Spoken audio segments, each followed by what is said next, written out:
second reading debate, cognate debate. Madam Deputy Speaker. I call the member for Burdekin. Thank you, Madam Deputy Speaker. Unbelievably, the federal government has $3 billion of funding on the table for dams, but Anastasia Palaszczuk isn't interested in water security. If I could move on to resources, natural resources, and isn't it ironic that a month after the Vegetation Management Bill was debated in this House, the government suddenly announces funding of $4 million over 2 years to establish a scientific program to support an enhanced statewide land cover and tree study, or STATS, to identify and report on the condition and extent of regrowth vegetation and inform habitat conservation. Well, wouldn't that have been handy, Madam Deputy Speaker, to have during the recent debate, because as we highlighted, the science used by the Minister, his contribution, was out of date and flawed in that it failed to measure regrowth. Too late for our farmers, of course, but nevertheless I'm sure all our farmers, along with industry bodies such as AgForce and QFF, will be eagerly awaiting the next report. Madam Deputy Speaker, I note with interest when going through the budget documents that the government has made an art form of re-announcing projects across the state. In my electorate, the Bruce Highway Horton River Bridge project is a good example. How many more times will we see this project announced as a major contribution in a budget speech? This is not new. It has been on the agenda for years, and local residents are becoming sick of the constant media spin of this government regarding this project. All I can say is get on with the project. The construction of a new police station at Bowen is another example. I was in Bowen last week, and police officers and staff have already moved in and are working from the station. So never mind announcing that they're going to build it. It's been built and completed.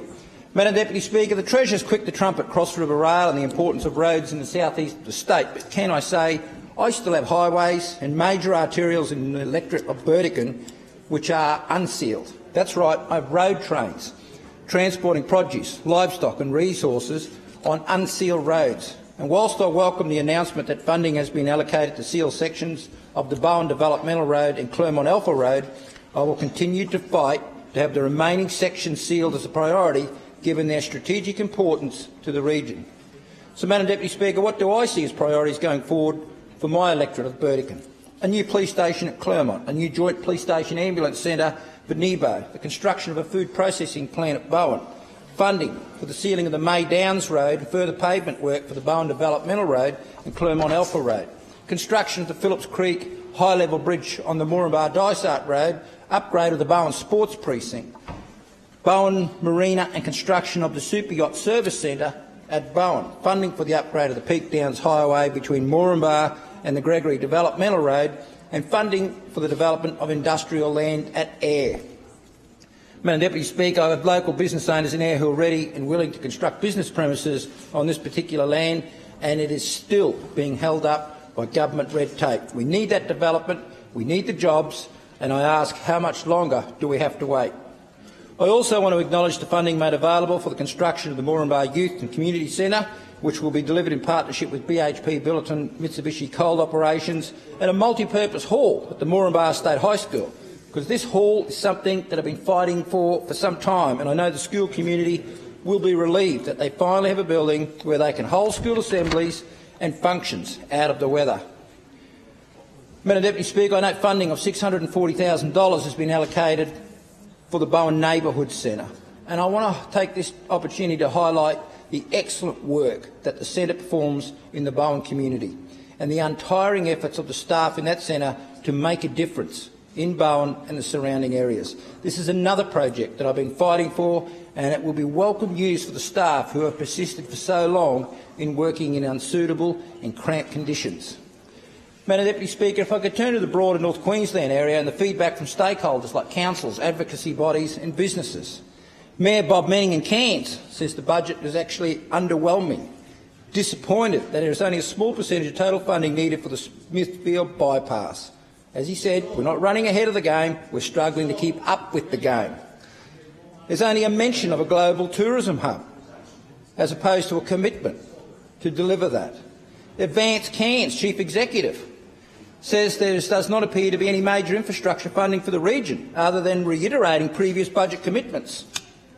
No new funding for croc management, no budget line for dredging of the Trinity Inlet, which is supposed to start next year. In November last year, the Premier visited Cairns State High and pledged $11 million to build a new multi-purpose hall.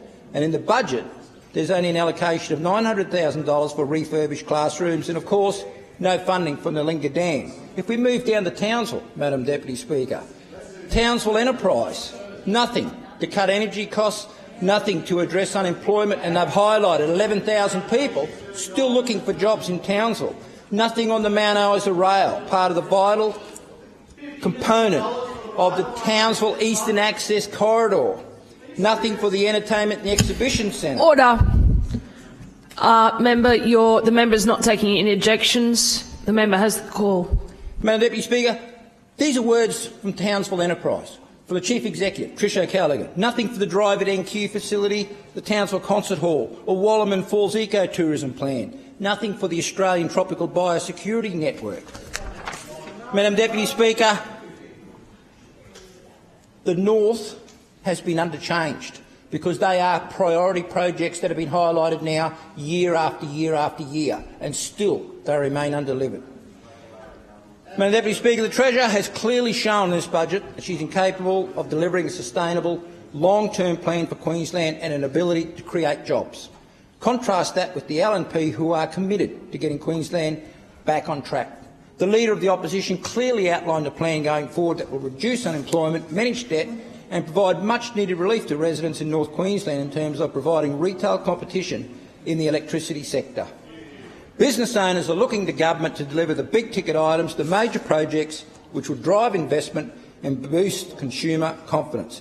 Delivering a budget with a forecast debt of $83 billion and an unemployment rate across the state above 6% does nothing to inspire confidence, and is it any wonder Queenslanders are bitterly disappointed with this budget? Madam Deputy Speaker, the LNP has a plan to deliver the health, the education services and infrastructure to grow our regional and rural communities. We actually have a plan to reduce spiralling electricity costs and the cost of living expenses, because at the end of the day, unlike those opposite, we are a party for all of them. The member's time is up. Thank you, member. I call the member for Marumba.